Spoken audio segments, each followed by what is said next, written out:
না না বসেন বসেন, কোনো সমস্যা হচ্ছে না তো খাওয়া দাওয়ার? কোনো সমস্যা নাই, সব ঠিক আছে। না না আমার তো মনে হয় কিছুই ঠিক নাই। ডিম নাই হোটেলে?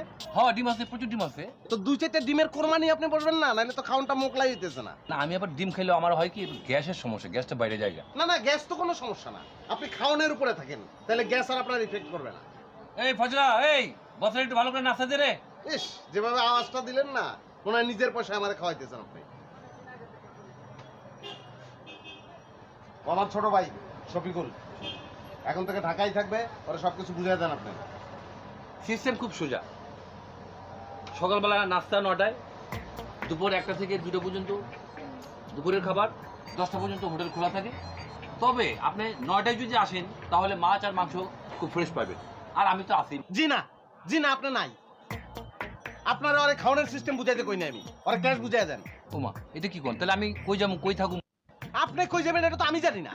আর আপনার যে অনন্ত ক্ষুধা, এই ক্ষুধা মিটানোর ক্ষমতা আমার নাই। আপনার দিয়ে আর যাই হোক ভাতের হোটেল চালানো সম্ভব না। আপনি ক্যাশ বুঝাই দেন ওরে। তুই বুঝে রইছিস কে? যাই সব বুঝালো।